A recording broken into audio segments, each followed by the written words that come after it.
नमस्कार। Between the lines with नीलू में आपका स्वागत है। आज हम समझेंगे महाराष्ट्र का जो लोकल बॉडी इलेक्शन हुआ है, उसके रिजल्ट आए हैं, उसके क्या मायने हैं, परिवारवादी पार्टियों का कैसे सुपड़ा साफ हो रहा है और आने वाले जो विधानसभा चुनाव हैं, अभी तत्काल में तो है ही, उसमें खास तौर पे तीन, क्योंकि तरुण गोगोई जो पूर्व मुख्यमंत्री है, उनके बेटे गौरव गोगोई जो हैं कांग्रेस का नेतृत्व कर रहे हैं और आसाम का इलेक्शन में, वहीं ममता बनर्जी और उनके भतीजे अभिषेक बनर्जी पश्चिम बंगाल में हैं। करुणानिधि के बेटे जो एम.के. स्टालिन जो हैं वो डीएमके का लेके चल रहे हैं तमिलनाडु में। और अगले साल उत्तर प्रदेश का भी चुनाव होना है, जहां मुलायम सिंह के बेटे अखिलेश यादव जो हैं वो नेतृत्व कर रहे हैं पीडीए बना करके कि 10 साल से जो सरकार चली आ रही है योगी आदित्यनाथ की, भाजपा की, उसको खाड़ फेंकेंगे। क्या ये परिवारवादी पार्टियां कुछ कर पाएंगी? क्या इसका मैसेज है, ये समझना जरूरी है। जेनजी क्या कह रहा है इस पूरे इलेक्शन में, ये समझना जरूरी है। लेकिन इसको समझेंगे उसके पहले आपसे अनुरोध है कि आप हमारे चैनल को सब्सक्राइब कर लीजिएगा, बेल आइकन बटन दबाइएगा ताकि वीडियो आपको समय पे मिल सके। और हाँ, कमेंट जरूर कीजिएगा, क्योंकि आपके कमेंट महत्वपूर्ण होते हैं, उससे नई जानकारियां भी मिलती हैं, नए पर्सपेक्टिव भी मिलते हैं। तो जो पूरे महाराष्ट्र में जो लोकल बॉडी का इलेक्शन हुआ है और इतने सालों बाद हुआ है, उसका जो मैसेज है वो सीधे सीधे मैसेज है परिवारवादी पार्टियों के लिए। उसमें हिंदुत्व का भी छौंक है, राष्ट्रवाद की बात कर रहे हैं, और बीजेपी वगैरह तो वही सब कर रही है, अलग अलग बयान आ रहे हैं। लेकिन अगर एक सबसे बड़ा मैसेज अगर उसमें आप देखेंगे तो वो परिवारवादी पार्टियों के लिए बड़ा मैसेज है, क्योंकि जिस ढंग से बीजेपी वहां जीत रही है आगे, जो नए लोग वहां पे आके सामने आ रहे हैं, और परिवारवादी पार्टियों में सिर्फ एनसीपी को लेंगे तो दोनों शरद पवार और अजीत पवार दोनों गुट की हालत खराब है। एक आध जगह कहीं थोड़ा बहुत प्रदर्शन है, लेकिन बहुत अच्छा प्रदर्शन नहीं है। दोनों ने हाथ मिलाने के बावजूद भी बहुत अच्छा प्रदर्शन नहीं है। शून्य पे या कुछ ऐसे ही खाता कहीं खुला है, कहीं नहीं खुला है, यही स्थिति उनकी रह गई है। तो जो शरद पवार सबसे बड़े फिगर माने जाते थे, चाणक्य महाराष्ट्र के, कि उनको वो पूरी की पूरी पॉलिटिक्स चेंज करते थे, अब उनके परिवार की पार्टियों को लोगों ने नकार दिया है।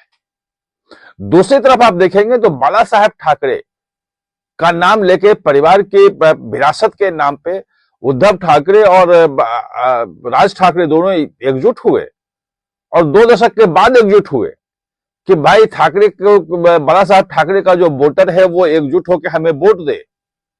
लोगों ने वोट नहीं दिया, क्योंकि बाला साहब ठाकरे के साथ लोग अलग थे, और जो नई जनरेशन है वो बाला साहब के ठाकरे के नाम पे, मतलब उद्धव ठाकरे को वोट दे दे, राज ठाकरे को वोट दे दे, फिर बाद में आदित्य ठाकरे का वही वोट दे।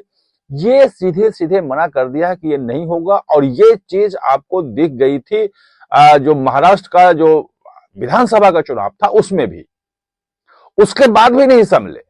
हां, शिवसेना है और शिवसेना ने अच्छा किया है, बहुत अच्छा नहीं है लेकिन बहुत खराब भी नहीं है।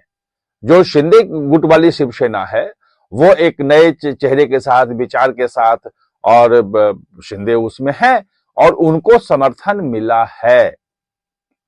तो ये पूरा का पूरा मैसेज है कि जो जेनजी जिसकी बात विपक्ष करता है कि जेनजी मोदी के खिलाफ विद्रोह कर दे, जेनजी बीजेपी के खिलाफ जाए, जेनजी सामने आए, बांग्लादेश और नेपाल की तरह, श्रीलंका की तरह तख्ता पलट दे, उस जेनजी ने कहा कि भाई सबसे पहले तो परिवारवाद को खत्म करेंगे, परिवारवाद हमें नहीं चाहिए, ये कह दिया है। अब बात यह है कि जो मैसेज महाराष्ट्र ने दिया है लोकल बॉडी इलेक्शन में, वो उस मैसेज को क्या विपक्षी पार्टियां समझ पाएंगी? मुश्किल है, क्योंकि बाकी कोई है ही नहीं। अब गौरव गोगोई को आगे आसाम में कर दिया है। तरुण गोगोई जो पूर्व मुख्यमंत्री थे कांग्रेस के, उनके बेटे हैं, वो प्रदेश अध्यक्ष भी हैं, और अगर जो 2 महीने बाद चुनाव होने वाला आसाम में, तो गौरव गोगोई लीड कर रहे हैं। लेकिन क्या जो जेनजी है, जो लोकल जो पॉपुलेशन है, जो आम आदमी है, वो क्या इस परिवार को अपने गौरव गोगोई से कनेक्ट कर पा रहा है? या स्थिति यही होगी? जो अभी सर्वे आ रहे हैं और जो रिपोर्ट्स आ रही हैं वो बहुत अच्छा नहीं है कांग्रेस के लिए। भले वही विपक्षी दल है वहां पे और भाजपा और कांग्रेस के बीच में ही मुकाबला है, लेकिन हेमंत बिस्वा शर्मा कहीं आगे दिख रहे हैं। उनकी अपनी एक पॉलिटिक्स है, उनका अपना एक कल्ट बन रहा है और लोकप्रिय नेता है। यही स्थिति एमके स्टालिन की है।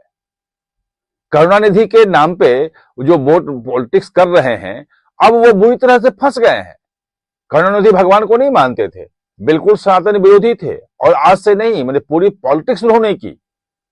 और जब अभी मदुरई में दीपोत्सव का जो मामला आया और हाईकोर्ट ने जब जजमेंट दे दिया कि भाई ये दीपोत्सव में दीप जलाने का अधिकार है, जबकि दिसंबर में जो कोर्ट में ऑर्डर दिया था हाई कोर्ट ने, तो उसको नहीं माना था। सुप्रीम कोर्ट तक गए थे और उस अधिकार को कहा कि नहीं, वो जलाएंगे वहां पे हिंदू लोग। और अमित शाह ने जब कह दिया कि हिंदू विरोधी है, तो स्टालिन को सफाई देनी पड़ी कि नहीं, हिंदुओं की रक्षा करते हैं, मंदिरों के लिए काम कर रहे हैं वो। लेकिन बात मंदिरों के लिए काम, हिंदुओं के लिए काम करने से नहीं है। क्या परिवार की पार्टी सिर्फ परिवार के होने के नाम पर क्या एक्सेप्ट कर लेगी? ये एक बड़ा सवाल है, और ये इस सवाल में अगला जो 2 महीने बाद विधानसभा चुनाव है उसका जवाब भी छुपा हुआ है। और बिहार में भी हमने देखा, ऐसा नहीं था कि ये जो अभी नतीजे आए हैं, जो परिवार को नकारा है आम लोगों ने, वो सिर्फ महाराष्ट्र का है। बिहार में अभी 2 महीने पहले रिजल्ट आया और उस रिजल्ट में आपने देखा कि क्या हुआ। भाई उस रिजल्ट में जो लालू यादव की पार्टी थी और तेजस्वी यादव जो कह रहे थे कि हम मुख्यमंत्री बनेंगे, 18 नवंबर का डेट भी फिक्स कर दिया था उन्होंने कि मैं मुख्यमंत्री पद की शपथ लूंगा, कहां 27 सीटों पर रह गए। और अखिलेश यादव, भाई अगर मुलायम सिंह यादव की एक है लिगेसी उनकी है और उन्होंने समाजवादी पार्टी को खड़ा किया, मुख्यमंत्री रहे, उनकी अपनी पॉलिटिक्स थी, क्या उस पॉलिटिक्स के आधार पे जनता एक्सेप्ट कर लेगी? लोकसभा चुनाव का वो दे सकते हैं कि हमने बहुत अच्छा किया, लोकसभा चुनाव में हमें इतनी सीटें आ गई, 37-38 सीटें जो हम अकेले जीत गए, और बीजेपी को 32 में रोक दिया 80 में से, जो पहले पिछली बार 62 था, उसके पहले 14 में 71 था। ये वो कह सकते हैं, लेकिन आप महाराष्ट्र उनके लिए सबसे बड़ा उदाहरण है कि महाराष्ट्र में भी भाजपा की और एनडीए की स्थिति खराब थी। जो महाआघाड़ी गठबंधन था उसने बहुत अच्छा प्रदर्शन किया था, कांग्रेस की भी सीटें वहां अच्छी आई थी, शिवसेना ने अच्छा किया था, शरद पवार का भी प्रदर्शन अच्छा था। लेकिन उसके बाद विधानसभा चुनाव में क्या हुआ? 6 महीने बाद हुआ, वोट चोरी का आरोप लगाते रहे राहुल गांधी, लेकिन जनता ने एक्सेप्ट नहीं किया। अगर वोट चोरी का आरोप एक्सेप्ट होता तो कल इस ढंग से जो नतीजे आ रहे हैं महाराष्ट्र के लोकल बॉडी इलेक्शन के, वो नहीं आते। ये नतीजे ये दिखा रहे हैं, मुहर लगा रहे हैं विधानसभा चुनाव के परिणामों पे। जैसा विधानसभा चुनाव में आया था परिणाम, लगभग वही परिणाम यहां आ रहा है। तो अगर अखिलेश सोच रहे हैं कि 2024 में जो हमारी सीटें आई थी उसके आधार पर 2027 हम कर लेंगे, तो उनको नए सिरे से सोचने की जरूरत है। क्या जेनजी आम जनता क्या कनेक्ट कर पा रही है? हिंदुत्व की बात तो सब कर रहे हैं, अब कोई मना नहीं कर रहा है हिंदुत्व से। अब ममता बनर्जी खुद जो हैं वो अब मंदिर बना रही हैं, वो वहां पे अब जगन्नाथ मंदिर से लेकर के और तमाम जो है वो मंदिर बनाने में वहां लगी हुई हैं। लेकिन बात यह है कि मंदिर बनाने भर से बात नहीं बनेगी। जो ममता बनर्जी और उनके जो भतीजे हैं अभिषेक बनर्जी, परिवारवाद वहां भी सामने आ रहा है। अभिषेक बनर्जी के सामने वहां किसी की औकात नहीं है, किसी की हिम्मत नहीं है। सब अभिषेक बनर्जी के सामने नतमस्तक है बड़े बड़े नेता। ममता बनर्जी को उत्तराधिकारी घोषित हो चुकी है। तो क्या ये एक खतरे की घंटी है, और इस खतरे की घंटी को कैसे कांग्रेस कैसे पार पाएगी? राहुल गांधी, अगर परिवारवाद को नकार रही है जनता, तो राहुल गांधी को कब और कैसे एक्सेप्ट करेगी? राहुल गांधी को तो पिछले 12-13 साल से जनता नकार रही है। 14 से एक भी चुनाव नहीं जिताए, तो बीजेपी गिनाती है कि 99 या 100 चुनाव ये हरवा चुके हैं, राहुल गांधी के नेतृत्व में कांग्रेस हार चुकी है। लेकिन कांग्रेस के पास भी कोई विकल्प नहीं है। राहुल और उसके बाद प्रियंका भी टिक जाता है, अखिलेश के आगे, परिवार के आगे कोई विकल्प नहीं है। तो विकल्पहीनता की स्थिति जो विपक्ष की परिवारवादी पार्टियों में है, भाजपा की जीत के पीछे एक बड़ी वजह वो है। और ये विपक्ष जो है, जो अपने आप को विपक्ष कहता है, अगर परिवार से बाहर नहीं निकला तो एक बड़ा संदेश आज महाराष्ट्र के चुनाव ने दे दिया है। आप हमारे साथ जुड़े, इसके लिए बहुत बहुत धन्यवाद।